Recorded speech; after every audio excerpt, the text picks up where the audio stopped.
दोन्ही भाऊ एकत्र येऊ नयेत असा जी.आर. मी काढलेला नाही. राज ठाकरे आणि उद्धव ठाकरेंनी जरूर एकत्र यावं. मुख्यमंत्री फडणवीसांचा खोचक टोला. उद्धव ठाकरे पलटूराम त्रिभाषा सूत्राचा अहवाल त्यांनी स्वीकारला होता. ठाकरेंचा उजवा हात असलेल्या विजय कदम यानेच हिंदी सक्ती केली. आता मात्र घुमजाव. मुख्यमंत्री फडणवीसांचा निशाणा. 5 जुलैला ठाकरे बंधूंचा विजयी मेळावा. विजयोत्सवासाठी शिवाजी पार्कच्या जागेची चाचपणी. लवकरच पत्र देणार. तर वरळी डोम आणि गोरेगाव नेस्कोच्या जागेचाही विचार सुरू. सूत्रांची माहिती. ठाकरे बंधूंचा विजयी मेळावा नाही तर शैक्षणिक हत्या करून केलेला तांडव. आधी स्वतःची मुलं कुठल्या माध्यमात शिकली ते सांगा, मग बाहेर कुऱ्हाड घेऊन या. सदावर्तेंचा हल्लाबोल. हिंदी जी.आर. बाबत दोन्ही उपमुख्यमंत्र्यांना माहिती नव्हतं. रेशीम बागेत निर्णय झाला. काँग्रेस प्रदेशाध्यक्ष हर्षवर्धन सपकाळ यांचा दावा. तर नया है वह असं म्हणत फडणवीसांचं मिश्किल उत्तर. आम्ही कुठल्या पक्षाचं नाही तर महाराष्ट्रामधील विद्यार्थ्यांचं हित बघू. कुणाच्याही दबावापुढे झुकणार नाही. त्रिभाषा सूत्रीवरून मुख्यमंत्री फडणवीसांनी विरोधकांना ठणकावलं. विरोधकांना एक्सपोज करताना स्वतः एक्सपोज होऊ नका. तुमचा चुकीचा शब्द पक्षाला अडचणीत आणतो. कमी बोलून जास्त काम करू तेवढं चांगलं. शिवसेनेच्या बैठकीत शिंदेंच्या कानपिचक्या.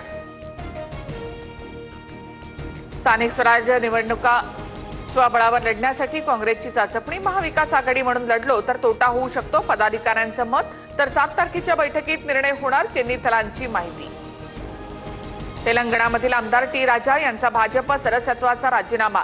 प्रदेशाध्यक्ष पदावरील नाराजीतून पक्षाला सोडचिठ्ठी. राजीनामा स्वीकारल्यास टी राजा यांची आमदारकी जाणार.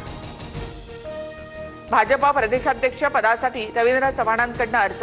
फडणवीसांसह बावनकुळेंच्या उपस्थितीमध्ये चव्हाणांचा अर्ज दाखल.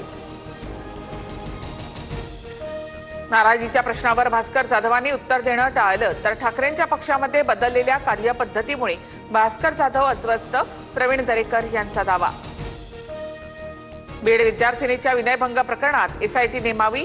धनंजय मुंडेंची मुख्यमंत्र्यांकडे मागणी.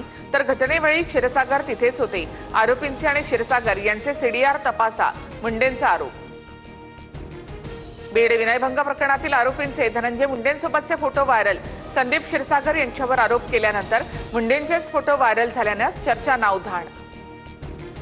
बीडमधील विद्यार्थिनीच्या विनयभंग प्रकरणी आरोपींवर कडक कारवाई करा. मंत्री पंकजा मुंडेंच्या पोलीस अधीक्षकांना सूचना. नागपूर हिंसाचारामधील 80 आरोपींना प्रत्येकी 1 लाखाच्या जात मुचलक्यावर जामीन मंजूर. उद्या किंवा परवा सुटका होणार. तर प्रकरणाचा मास्टरमाइंड फहीम खान बाबत 4 जुलैला निर्णय. श्री विठ्ठल रुक्मिणी मातेचे व्हीआयपी दर्शन बंद करा. जिल्हाधिकारी कुमार आशीर्वाद यांचे आदेश. तर भाविकांना एकसमान दर्शन देण्याचा समितीला सूचना.